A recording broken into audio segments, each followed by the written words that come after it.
أشهد أن لا إله إلا الله.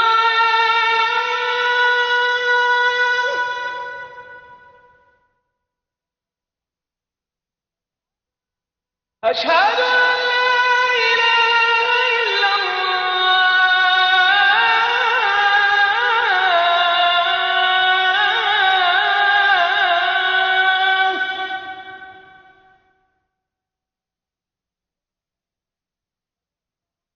أشهد أن محمدا رسول الله.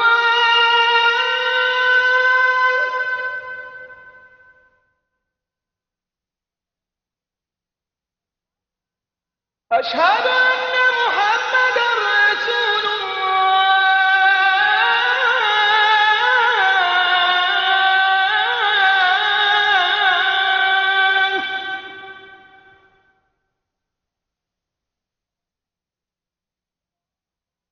حي على الصلاة.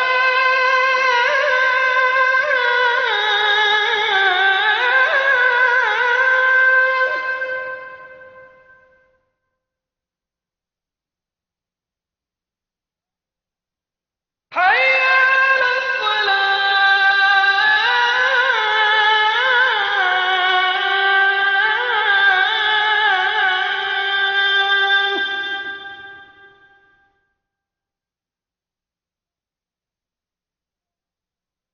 حي على الفلاح.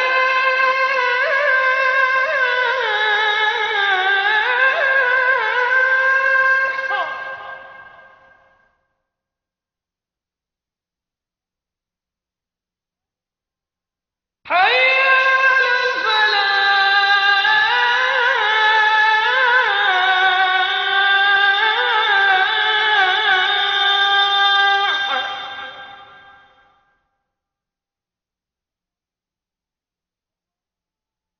الله أكبر الله أكبر.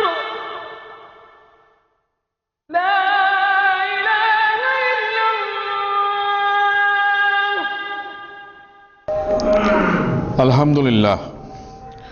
الحمد لله نحمده ونستعينه ونستغفره ونؤمن به ونتوكل عليه ونعوذ بالله من شرور أنفسنا ومن سيئات أعمالنا من يهده الله فلا مضل له ومن يضلله فلا هادي له أشهد أن لا إله إلا الله وحده لا شريك له وأشهد أن محمدا عبده ورسوله صلى الله عليه وسلم أما بعد فإن خير الحديث كتاب الله وخير الهدي هدي محمد صلى الله تعالى وآله وسلم أشهر الأمور محدثاتها وكل محدثة بدعة وكل بدعة ضلالة وكل ضلالة في النار.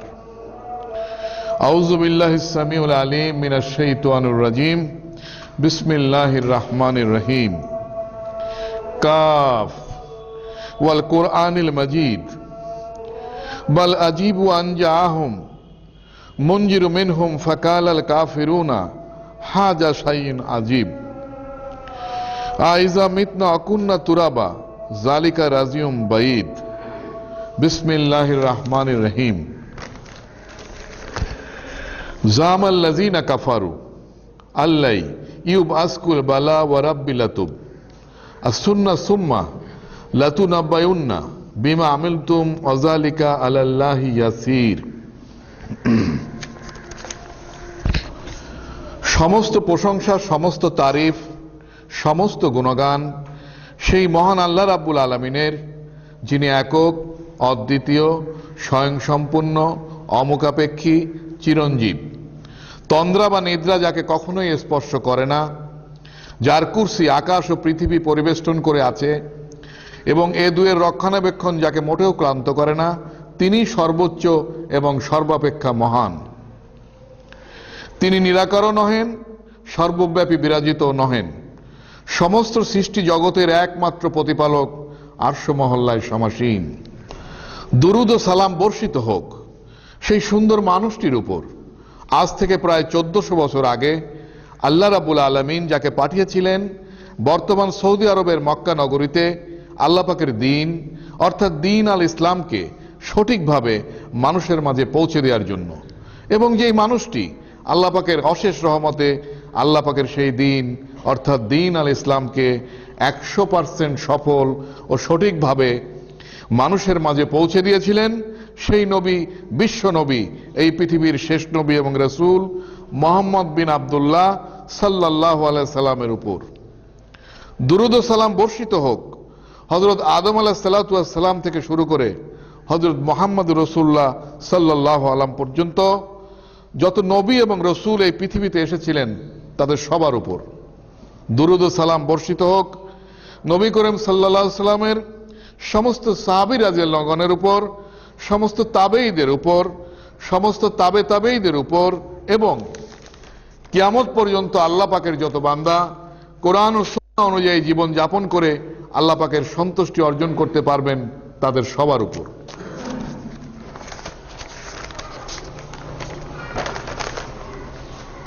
সূরা calf কোরআন শরীফের 50 নম্বর সূরা, আয়াত নম্বর 1, 2 এবং 3। মহান আল্লাহ পাক বলেন, কাফ, শপথ মহত্বপূর্ণ কোরআনের যে তুমি আল্লাহর রাসূল। আয়াত নম্বর 2, বরং এ লোকেরা বিস্মিত হচ্ছে যে তাদের কাছে তাদেরই মধ্য হতে একজন সতর্ককারী এসেছে, যার কারণে কাফিররা বলে এ তো বড়ই আশ্চর্যজনক ব্যাপার। আয়াত নম্বর 3, আমরা যখন মরে যাব আর মাটি হয়ে যাব তখন আমাদেরকে আবার আল্লাহর কাছে ফিরে যেতে হবে? এ ফিরে যাওয়াটা তো বহু দূরের ব্যাপার।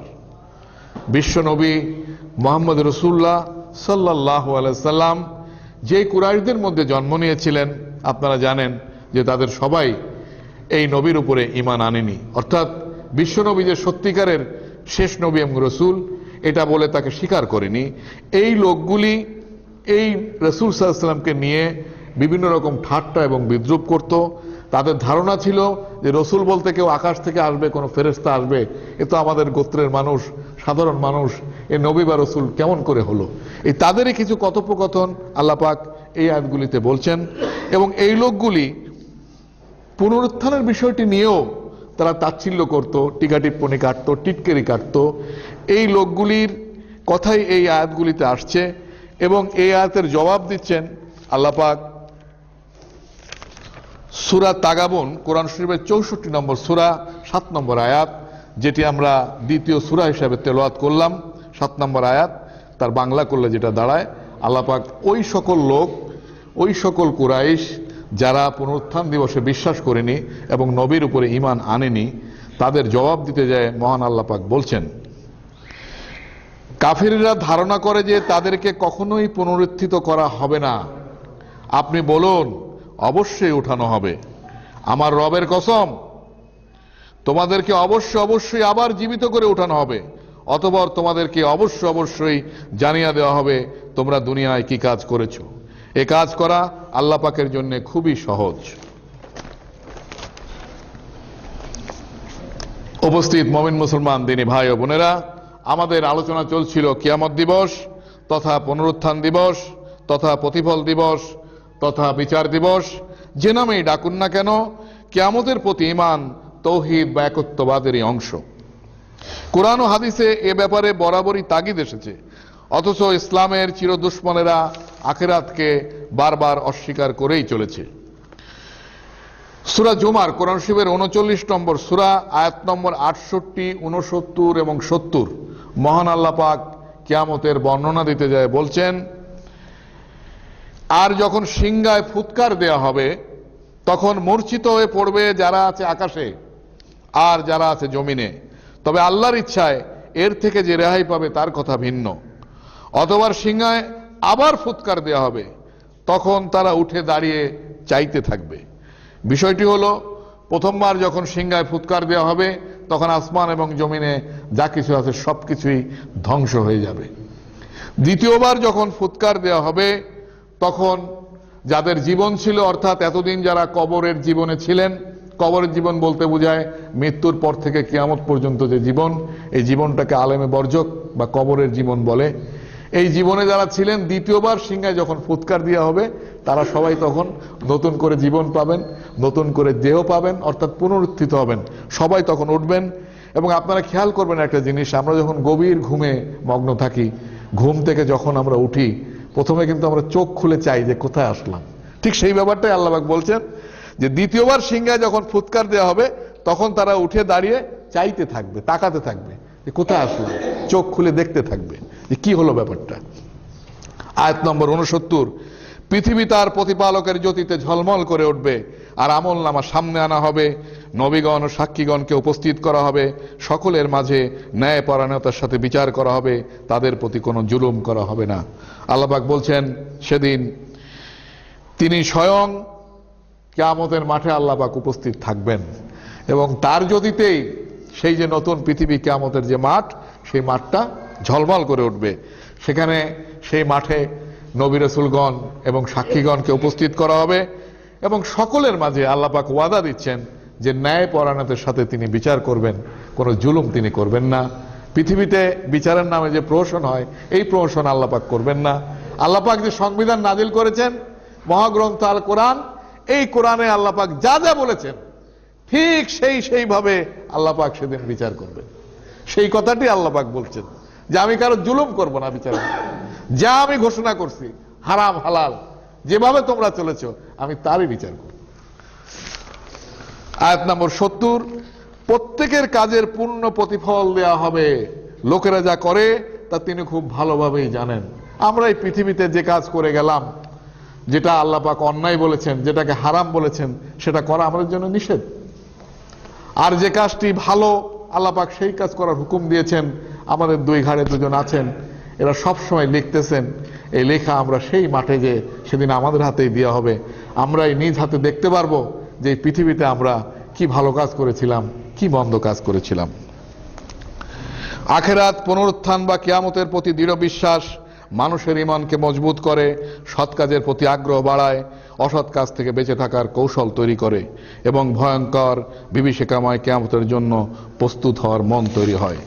উপস্থিত মুমিন মুসলমান দিনী ভাই ও বোনেরা, আমাদের আলোচনা চলছিল মূলত কিয়ামতের আলামতগুলি কি কি, তার উপর কি কি লক্ষণ প্রকাশ পেলে আমরা বুঝতে পারবো যে কিয়ামত আসন্ন। পবিত্র কোরআন এবং সহিহ হাদিস মোতাবেক কিয়ামতের প্রাথমিক এবং ছোট আলামত 10টি। এই 10টির উপরে আমরা কোরআন হাদিস থেকে আগেই আলোচনা করেছি। আমি শুধু 10টি আলামত এখন পড়ে যাব, ছোট এবং প্রাথমিক 10টি আলামত। প্রথম হচ্ছে মহানবী হযরত মুহাম্মদ রাসূলুল্লাহ সাল্লাল্লাহু আলাইহি ওয়াসাল্লামের আগমন। 2 নম্বর হচ্ছে চন্দ্র বিদীর্ণ হয়ে যাওয়া বা ফেটে যাওয়া। 3 নম্বর হচ্ছে হেজাজ থেকে আগুন বের হয়ে তা বসরা নগরী পর্যন্ত ছড়িয়ে পড়বে। 4 নম্বর ফিতনা ফাসাদ, অশ্লীলতা, বেহায়াপনা বেড়ে যাবে। 5 নম্বর ভণ্ড নবীদের আবির্ভাব হবে। 6 নম্বর দাস দাসীর সন্তানেরা রাষ্ট্র চালাবে ও নেতৃত্ব দেবে এবং অত্যাধুনিক নির্মাণ কৌশলে অট্টালিকার প্রতিযোগিতা হবে। 7 নম্বর ইলম উঠে যাবে, মূর্খতা বেড়ে যাবে। 8 নম্বর চতুষ্পদ জন্তু ও জড় পদার্থ মানুষের সাথে কথা বলবে। 9 নম্বর বেশি বেশি আত্মীয়তার সম্পর্ক ছিন্ন হবে, প্রতিবেশীর সাথে দুর্ব্যবহার বেড়ে যাবে। 10 নম্বর বেশি বেশি প্রাকৃতিক দুর্যোগ সংঘটিত হবে। এগুলি হচ্ছে কিয়ামতের প্রাথমিক এবং ছোট যে 10টি আলামত, সেই 10টি আলামত। এর উপরে আমরা কোরআন হাদিস থেকে ডিটেলস আলাপ করেছি এবং সেখানে আমরা দেখেছি যে এই আলামতগুলি ম্যাক্সিমাম সংঘটিত হয়ে গেছে।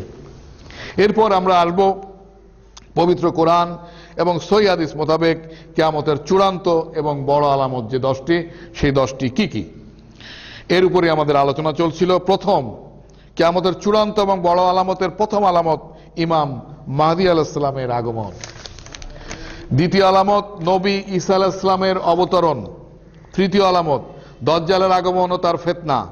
চতুর্থ আলামত ইয়াজুজ মাজুজের আগমন ও তাদের ফিতনা। আমাদের এই পর্যন্ত আলোচনা গত খুতবায় আমরা করেছি। আজকে আমরা 5 নম্বর যে আলামত, বড় এবং চূড়ান্ত আলামত, সেখান থেকে শুরু করব। তবে আমি আলামতগুলো একবার পড়ে আসি।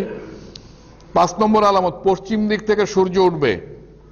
6 নম্বর জমিন থেকে পশু বেরোবে। 7 নম্বর শেষ জামানা এডেন থেকে ধোঁয়া ও আগ্নেয় স্ফুলিঙ্গ বের হবে। 8 নম্বর, বড় ধরনের 3টি ভূমিকম্প ও ভূমিধস হবে। 9 নম্বর, এমন কঠিন অগ্নিশিখা বের হবে যেদিকে মানুষ দলে দলে ছুটে চলবে। 10 নম্বর, যুদ্ধ বিগ্রহ, হিংসা বিদ্বেষ, মারামারি ও অরাজকতা বেড়ে যাবে।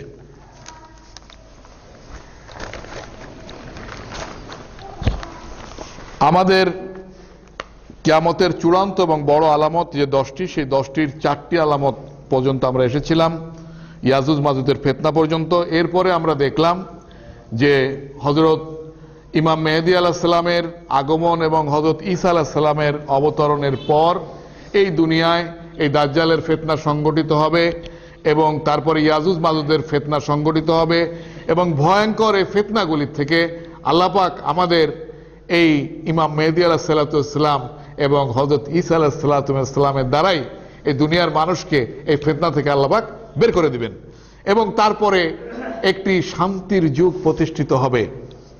ইমাম মেহেদী আলাইহিস সালামের ইমামতিতে হযরত ঈসা আলাইহিস সালামের দাওয়াতে সারা বিশ্ব, তাম বিশ্ব কোরআন এবং সুন্নাহর শাসনে চলে আসবে। সারা বিশ্বে একটি মাত্র দিন আল ইসলাম প্রতিষ্ঠিত হবে এবং ঠিক তখনই আল্লাহ পাক এই দুনিয়ার উপরে ভীষণ একটি শান্তি নাজিল করবেন। সেই যুগটাকে ইসলামিক স্কলাররা বলছেন স্বর্ণযুগ বা দি গোল্ডেন এজ। সেই গোল্ডেন এজের আলোচনা আমরা গত খুতবায় করেছি।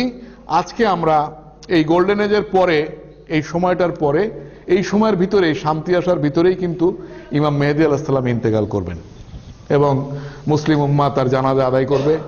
এরপরে বেশ আরো কিছুদিন পরে হযরত ঈসা আলাইহিস সালাম তিনিও ইন্তেকাল করবেন, মুসলিম উম্মাহ তার জানাজা আদায় করবে।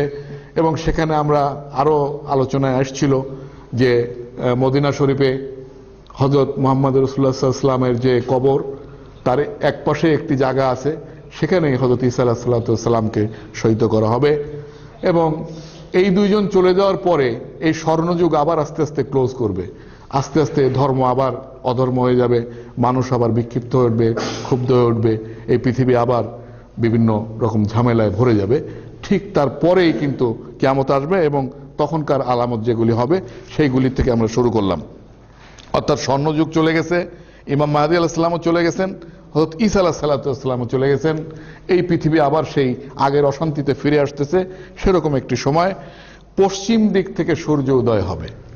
সূর্যের বিষয়টি আমরা জানি বিজ্ঞান থেকে যে এটি একটি জ্বলন্ত অগ্নিকাণ্ড, নক্ষত্র বলা হয়। এর বিভিন্ন গ্রহ উপগ্রহ আছে। এর একটি গ্রহ হচ্ছে পৃথিবী। পৃথিবীর 2টি রোটেশন আছে, 2টি ঘূর্ণন আছে। একটি ঘূর্ণন হলো পৃথিবী নিজে ঘোরে পশ্চিম থেকে পূবে, যে জন্য দিন রাত্রি হয়।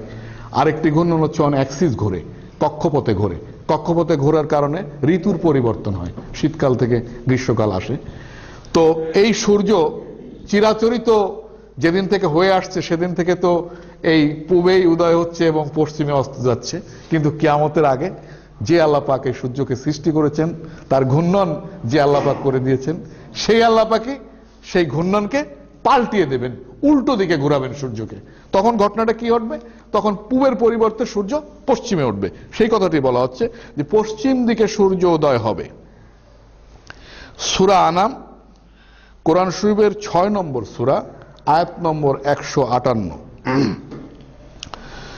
মহান আল্লাহ পাক বলেন, তারা কি এই অপেক্ষায় আছে যে তাদের কাছে ফেরেশতারা আসবে অথবা তোমার প্রতিপালক স্বয়ং আসবেন কিংবা তোমার রবের কিছু নিদর্শন আসবে, তখন তারা ঈমান আনবে? তোমার রবের কতক নিদর্শন এসে গেলে ওই ব্যক্তির ঈমান কোনো সুফল দেবে না যে পূর্বে ঈমান আনেনি এবং ঈমানের মাধ্যমে কল্যাণ অর্জন করেনি। বলো, তোমরা অপেক্ষা করো, তাহলে দেখতে পাবে তোমাদের কুফরির পরিণাম কি দাঁড়ায়।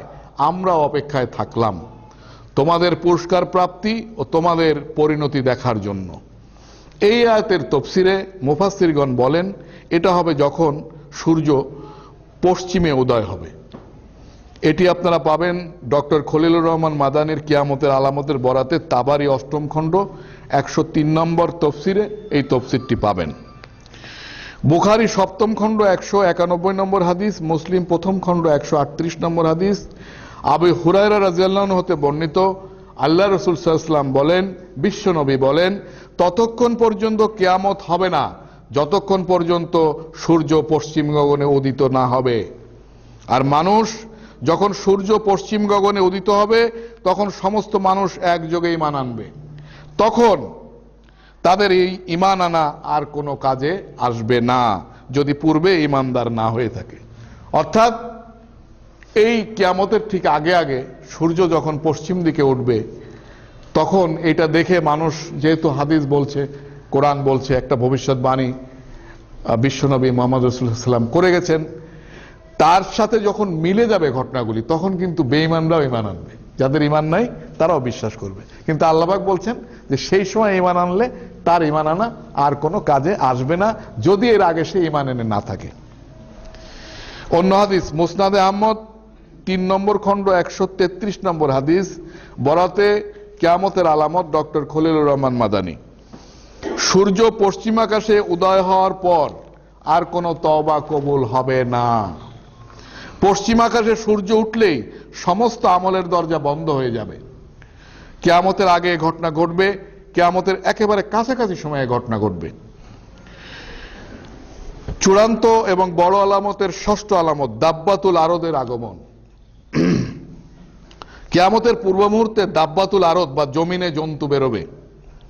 এ ব্যাপারে পবিত্র কোরআনে আল্লাহ পাক বলেন, সূরা নমল সূরা নম্বর 27 আয়াত নম্বর 82, মহান আল্লাহ পাক বলেন, তাদেরকে দেয়া প্রতিশ্রুতি যখন বাস্তবে পরিণত হবে আমি তখন ভূমি থেকে তাদের জন্য একটি জন্তু বের করব যা তাদের সঙ্গে একথা বলবে যে মানুষ আমার নিদর্শন সমূহে বিশ্বাস করত না। হযরত ইবনে আব্বাস রাদিয়াল্লাহু আনহু এই আয়াতের ব্যাখ্যায় বা তাফসীরে বলেন যে উক্ত প্রাণীটি তার শিং দিয়ে মুমিনের কপালে মুমিন শব্দ এবং কাফিরের কপালে কাফির শব্দ লিখে দেবে। এই দাব্বাতুল আরদ। ইমাম ইবনে কাসির রাহমাতুল্লাহ আলাইহি বলেন, শেষ জামানায় উক্ত দাব্বাতুল আরদ বের হবে যখন মানুষ আল্লাহ তাআলার দ্বীন ছেড়ে দেবে, দ্বীনের মধ্যে পরিবর্তন ঘটাতে থাকবে, তখন উক্ত প্রাণী এসে এভাবে মুমিন ও কাফেরের কপালে আঘাত করে ইমানদার ও কাফির শব্দ লিখে পার্থক্য করে দেবে। ইবনে কাসির 3য় খণ্ড 351 নম্বর অনুচ্ছেদ। উক্ত দাব্বাতুল আরদ নামক জন্তুটি দুপুর বেলায় হঠাৎ বের হবে। পশ্চিম গগনে সূর্য উদয় ও দাব্বাতুল আরদ বের হবে খুব কাছাকাছি সময়। 7 নম্বর আলামত, চূড়ান্ত এবং বড় আলামতের 7 নম্বর আলামত, শেষ জামানায় ধোঁয়া বের হওয়া। কিয়ামতের চূড়ান্ত এবং বড় আলামতের অন্যতম আলামত হলো শেষ জামানায় বড় ধরনের ধোঁয়া বের হবে। পবিত্র কোরআনে মহান আল্লাহ পাক বলেন, সূরা দুখান সূরা নম্বর 44 আয়াত নম্বর 10, 11 এবং 12। আয়াত নম্বর 10, মহান আল্লাহ পাক বলেন, অতএব তুমি অপেক্ষা করো সেদিনের যেদিন আকাশ ধোঁয়ায় আচ্ছন্ন হয়ে যাবে, যা সুস্পষ্টভাবে দেখা যাবে। আয়াত নম্বর 11, যা মানুষকে ঢেকে দেবে তা হবে খুবই ভয়াবহ শাস্তি। আয়াত নম্বর 12, তখন তার আরজ করবে, হে আমাদের পালনকর্তা, আমাদের থেকে শাস্তি সরিয়ে নিন, আমরা ঈমান আনলাম। মুসলিম 4র্থ খণ্ড 226 নম্বর হাদিস, বিশ্ব নবী মুহাম্মদ রাসূলুল্লাহ সাল্লাল্লাহু আলাইহি ওয়াসাল্লাম বলেন, কিয়ামত হওয়ার পূর্বে বড় বড় 10টি আলামত প্রকাশ পাবে, যেমন ধোঁয়া, দাজ্জাল, দাব্বাতুল আরব, ইয়াজুজ মাজুজ ইত্যাদি। এই ধোঁয়া আসলে কি, এ ব্যাপারে বিভিন্ন মত পাওয়া যায়, তবে অধিকাংশের মতে সূরা দুখানের আয়াতের এই ধোঁয়া ঠিক কিয়ামতের পূর্ব মুহূর্তে প্রকাশ পাবে। 8 নম্বর আলামত, কিয়ামতের চূড়ান্ত এবং বড় আলামতের 8 নম্বর আলামত, বড় ধরনের 3টি ভূমিধস হবে। সহিহ মুসলিম 28 নম্বর হাদিস, 1ম খণ্ড ফাথুল বারী 13 নম্বর খণ্ডের 84 নম্বর হাদিস, বরাতে কিয়ামতের আলামত, ডক্টর খলিলুর রহমান মাদানী। আল্লাহ রাসূল সাল্লাল্লাহু আলাইহি ওয়াসাল্লাম বলেন, ততক্ষণ পর্যন্ত কিয়ামত সংগঠিত হবে না যতক্ষণ 3টি ভূমিধস সংগঠিত হবে। পূর্ব দিকের ভূমিধস, পশ্চিম দিকের ভূমিধস আর জাজিরাতুল আরবের ভূমিধস। ছোট ছোট ভূমিধস অহরহই সংগঠিত হচ্ছে, কিন্তু উপরের হাদিসে যে ভূমিধসের কথা উল্লেখ করা হয়েছে তা কিয়ামতের পূর্ব মুহূর্তেই সংগঠিত হবে। 9 নম্বর আলামত, চূড়ান্ত এবং বড় আলামতের 9 নম্বর আলামত, শেষ জামানায় বড় ধরনের অগ্নিকাণ্ড। কিয়ামতের চূড়ান্ত এবং বড় আলামত সমূহের মধ্যে অন্যতম হলো ইয়েমেনের এডেন শহর অথবা কোনো গুরুত্বপূর্ণ শহর থেকে বড় ধরনের কোনো অগ্নিকাণ্ড সংঘটিত হবে, যেদিন মানুষ দলে দলে ছুটবে। বুখারী ষষ্ঠ খণ্ড 147 নম্বর হাদিস, মুসলিম চতুর্থ খণ্ড 2215 নম্বর হাদিস। বরাতে কিয়ামতের আলামত ডক্টর খলিলুর রহমান মাদানী। রাসূল সাল্লাল্লাহু আলাইহি ওয়াসাল্লাম ইরশাদ করেন, যখন কিয়ামত সন্নিকটে আসবে তখন ইয়েমেনের এডেন, হাজারমাউত অথবা অন্য কোনো শহর থেকে প্রচন্ড আকারে অগ্নিকাণ্ড সংঘটিত হবে, যেদিকে মানুষ দলে দলে ছুটে চলবে। অন্য বর্ণনায় বলা হয়েছে কিয়ামতের পূর্ব মুহূর্তে বড় ধরনের আগুন বের হবে, তখন পূর্ব প্রান্ত থেকে মানুষ দলে দলে পশ্চিম প্রান্তে ছুটতে থাকবে। 10 নম্বর আলামত বা শেষ আলামত, চূড়ান্ত এবং বড় আলামতের 10 নম্বর বা শেষ আলামত, যুদ্ধ বিগ্রহ, হিংসা বিদ্বেষ, মারামারি ও অরাজকতা বেড়ে যাবে। সহিহ আল বুখারী দ্বিতীয় খণ্ড 452 নম্বর হাদিস। বিশ্বনবী হযরত মুহাম্মদ রাসূলুল্লাহ সাল্লাল্লাহু আলাইহি সাল্লাম বলেন, কিয়ামতের কাছাকাছি সময় আমল কমে যাবে, লোভ বেড়ে যাবে, মানুষের লোভ লালসা বেড়ে যাবে, ফিতনা প্রকাশ পাবে ও হার্জ বেড়ে যাবে। সাহাবী রাদিয়াল্লাহু আনহু জিজ্ঞাসা করলেন, ইয়া রাসূলুল্লাহ সাল্লাল্লাহু আলাইহি ওয়াসাল্লাম, হার্জ কি? তিনি সাল্লাল্লাহু আলাইহি ওয়াসাল্লাম উত্তরে বললেন, এটা হলো প্রাণী হত্যা বা যুদ্ধ বিগ্রহ। শেষ সময় যখন আসবে তখনই সর্বত্রই নৃশংসতা, রক্তপাত ও অরাজকতার প্রাদুর্ভাব ঘটবে। আল মুত্তাকি আল হিন, মুত্তাকার কি কাজুল উম্মাল। বরাতে কিয়ামতের আলামত ডক্টর খলিলুর রহমান মাদানী। মুসলিম সহিহ আল মুসলিম প্রথম খণ্ড 115 নম্বর হাদিস। আল্লাহ রাসূল সাল্লাল্লাহু আলাইহি ওয়াসাল্লাম বলেন, যার হাতে আমার প্রাণ তার কসম, যতদিন পর্যন্ত সর্বজনীন গণহত্যা ও রক্তপাত নেমে না আসবে ততদিন পর্যন্ত পৃথিবীর শেষ দিন আসবে না। হত্যাকারী কি কারণে খুন করেছে তা সে বুঝবে না, যাকে খুন করা হলো সেও বুঝবে না কি কারণে তাকে খুন করা হলো। দেখেন কেমন সময় আসবে কিয়ামতের একদম আগে। এটি হলো চরম অবস্থা। হত্যাকারী ও হত্যাকৃত উভয় জাহান্নামী। বিশ্বনবী বলছেন, তখন যে ঘটনাগুলি ঘটবে, একজন মানুষকে কি জন্য হত্যা করতেছে হত্যাকারী নিজেও জানবে না, আর যাকে হত্যা করলো সেও জানবে না যে তাকে কি জন্য হত্যা করা হলো। এই ধরনের ঘটনা কিন্তু পৃথিবীতে ঘটে, এবং তখন এটা বেশি করে ঘটবে। আল্লাহ রাসূল সাল্লাল্লাহু আলাইহি ওয়াসাল্লাম বললেন, এরা উভয় জাহান্নামী। যে মার্ডার হয়ে গেল ও জাহান্নামী, যারা মার্ডার করা হলো সেও জাহান্নামী। পবিত্র কোরআনে এ সম্পর্কে উল্লেখ যে সূরা আর রুম, কোরআন শরীফের 30 নম্বর সূরা, আয়াত নম্বর 41, মহান আল্লাহ পাক বলেন, মানুষের কৃতকর্মের কারণে জলে স্থলে বিপর্যয় দেখা দিয়েছে, যাতে তিনি তাদেরকে কোনো কাজের শাস্তি আস্বাদন করান, যাতে তারা অসৎ পথ হতে ফিরে আসে। এইভাবে কিয়ামতের আগে পৃথিবীতে যুদ্ধ বিগ্রহ, মারামারি, রক্তপাত ইত্যাদি বেড়ে যাবে। উপরোক্ত আলোচনা বা লক্ষণগুলো থেকে আমরা পরিষ্কারভাবে বুঝতে পারি যে মহাগ্রন্থ আল কোরআনুল করিম এবং নবী করিম সাল্লাল্লাহু আলাইহি ওয়াসাল্লামের সহিহ হাদিসগুলো একের অধিক আয়াত দ্বারা এ ঘোষণা দিচ্ছে যে কিয়ামত আসন্ন। আল্লাহ পাক এক সময় যে পৃথিবী সৃষ্টি করেছিলেন এবং যেখানে তিনি মানুষের আবাসস্থল গড়ে দিয়েছিলেন, সেই পৃথিবী এবং সেই আবাসস্থলকে তিনি আবার নিজ হাতেই ধ্বংস করে দেবেন। অথবা তিনি এই মানুষ এবং জিন জাতিকে পুনরুত্থিত করবেন পবিত্র কোরআন অনুযায়ী তাদের ভালো মন্দ কাজের বিচার করার জন্য। এই বিচারের দিনকেই কিয়ামত দিবস হিসাবে কোরআন ও সহিহ হাদিসে নামকরণ করা হয়েছে। আমি সবশেষে সূরা আল কালাম, কোরআন শরীফের 68 নম্বর সূরার 42 নম্বর আয়াত এবং তার ব্যাখ্যায় আল্লাহ রাসূল সাল্লাল্লাহু আলাইহি ওয়াসাল্লামের কিছু হাদিস উল্লেখ করে কিয়ামতের পর্বের আলোচনা শেষ করতে চাই। সূরা আল কালাম, কোরআন শরীফের 68 নম্বর সূরা, 42 নম্বর আয়াত। যেদিন কিয়ামতের দিন পায়ের গোছা অর্থাৎ হাঁটুর নিম্নভাগ উন্মোচিত হবে আর তাদেরকে ডাকা হবে সেজদা করার জন্য, কিন্তু তারা সেজদা করতে সক্ষম হবে না। আয়াতটির বাংলা করলে হুবহু এই দাঁড়ায়, তাই সিরুল কোরআন থেকে আমার এই বাংলাটা করা। সহিহ আল বুখারী 6ম খণ্ড 441 নম্বর হাদিস, সহিহ মুসলিম 182, 184 নম্বর হাদিস, তিরমিজি 2434 নম্বর হাদিস, নাসাই 1140 নম্বর হাদিস, এবং আমাদের যে নোবেল কোরআন, এই নোবেল কোরআনে এই হাদিসগুলি পাবেন পেজ নাম্বার 777। এই হাদিসে এই আয়াতের ব্যাখ্যায় আবু সাঈদ রাদিয়াল্লাহু আনহু বর্ণিত, তিনি বলেন, নবী করিম সাল্লাল্লাহু আলাইহি ওয়াসাল্লামকে বলতে শুনেছি, আমাদের প্রতিপালক যখন তার পায়ের নিম্নাংশের পোশাক অনাবৃত করবেন বা খুলে দেবেন, তখন ইমানদার নারী ও পুরুষ সবাই তাকে সেজদা করবে। কিন্তু যারা দুনিয়াতে লোক দেখানো ও প্রচারের জন্য সেজদা করত, তারা কেবল বাকি থাকবে। তারা সেজদা করতে ইচ্ছা করলে তাদের পিঠ একখণ্ড কাঠের ন্যায় শক্ত হয়ে যাবে। বিষয়টি কি? বিষয়টি জানতে হলে আমরা সূরা হাক্কা কোরআন শরীফের সূরা নম্বর 69,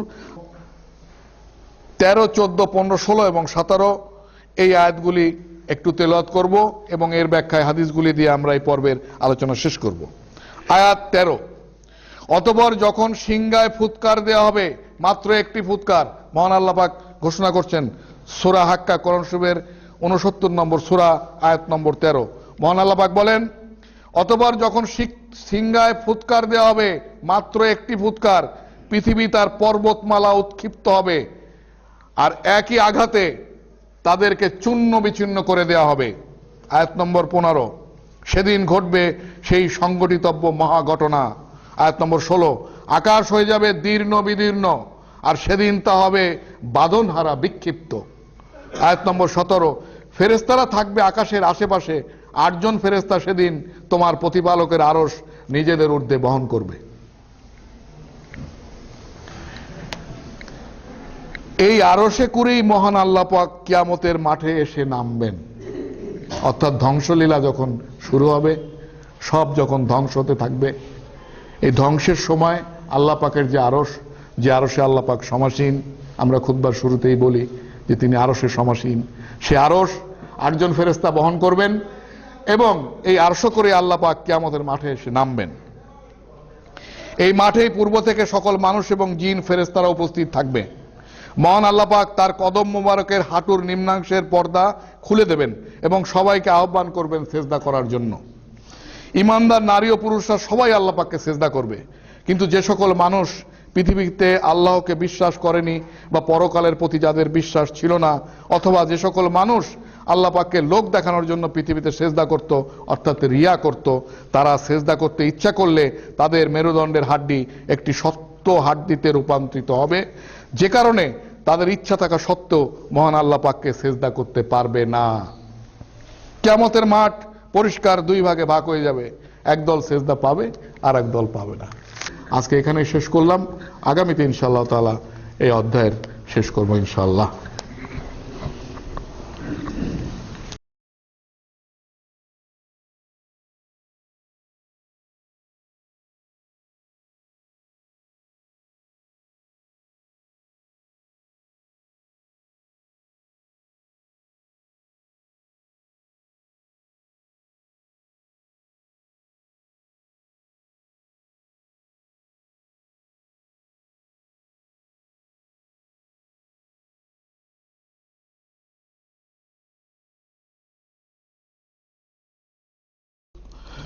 আলহামদুলিল্লাহ, আলহামদুলিল্লাহ নাহমাদুহু ওয়া নাস্তাঈনুহু ওয়া নাস্তাগফিরুহু ওয়া নু'মিনু বিহি ওয়া নাতাওয়াক্কালু আলাইহি ওয়া নাউযু বিল্লাহি মিন শুরুরি আনফুসিনা ওয়া মিন সাইয়্যাতি আমালিনা মা ইয়াহদিল্লাহু ফালা মুদিল্লা লাহু ওয়া মা ইউযলিলহু ফালা হাদিয়া লাহু আশহাদু আল লা ইলাহা ইল্লাল্লাহু ওয়াহদাহু লা শারীকা লাহু ওয়া আশহাদু আন্না মুহাম্মাদান আবদুহু ওয়া রাসূলুহু সাল্লাল্লাহু আলাইহি ওয়া সাল্লাম। আম্মা বাদ, ফাইন্না খায়রুল হাদিসিল কিতাবুল্লাহ ওয়া খায়রুল হাদি মুহাম্মাদুন সাল্লাল্লাহু তাআলা ওয়া আলিহি ওয়া সাল্লাম। আসারুল উমরি মুহদাতা সুয়া আকুল্লা মুহদাতাসিম বিদা আকুল্লা বিদাতিন জালালা আকুল্লা জালালাতিন ফিন্নার।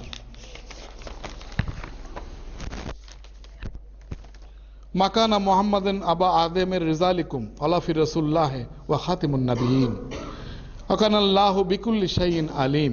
ইন্নাল্লাহা ওয়া মালায়েকাতুহু ওয়া সাল্লু আলান নবী ইয়া আইয়ুহাল্লাযিনা আমানু সাল্লু আলাইহি ওয়া সাল্লিমু তাসলিমা।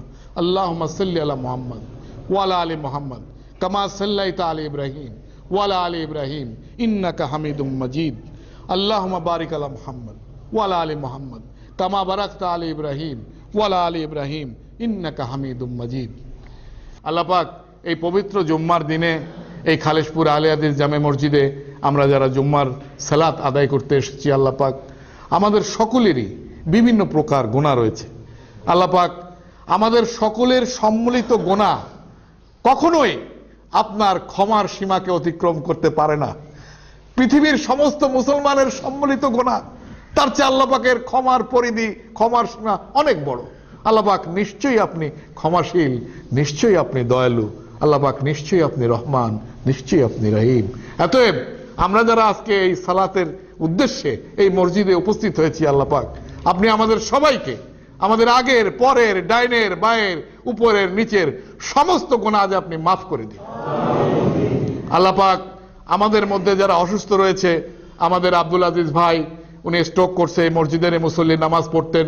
আরো যারা আমাদের মৌলানা আব্দুর রউফ সালাফি, একজন বিশ্ববরণ্য আলেম, কতদিন আমরা তার কণ্ঠে কোরআনের দার্স শুনি না। আল্লাহ পাক আমাদের মধ্যে যারাই অসুস্থ আছেন, আল্লাহ পাক আপনি আমাদের সবাইকে সুস্থতা দান করুন।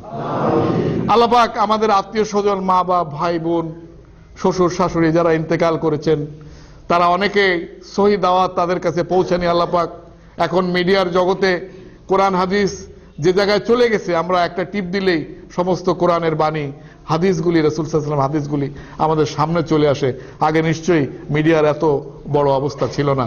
তাই আল্লাহ পাক সেদিন যারা মারা গেছেন বা ইন্তেকাল করছেন, তাদের মধ্যে আমরা আপনার কাছে, আপনার দরবারে এই ফরিয়াদটুকু রাখবো যে শুধু যারা তাওহীদের সাক্ষী দিয়েছিল, আল্লাহ পাক লা ইলাহা ইল্লাল্লাহ, আল্লাহ ছাড়া আর কোনো ইলাহ নেই, এই সাক্ষ্য যারা হৃদয় থেকে দিয়েছিল, আল্লাহ পাক আপনি তাদের সবাইকে মাফ করে দিন। তাদের সবার কবরগুলো আপনি জান্নাতের বাগিচায় রূপান্তরিত করে দিন মালিক। আল্লাহ পাক আমাদের এই দেশটা সোনার দেশ, আল্লাহ পাক আমাদের এই দেশটার উপর আপনি আপনার শান্তি, আপনার রহমত আমার এই দেশের উপরে আপনি নাজিল করুন।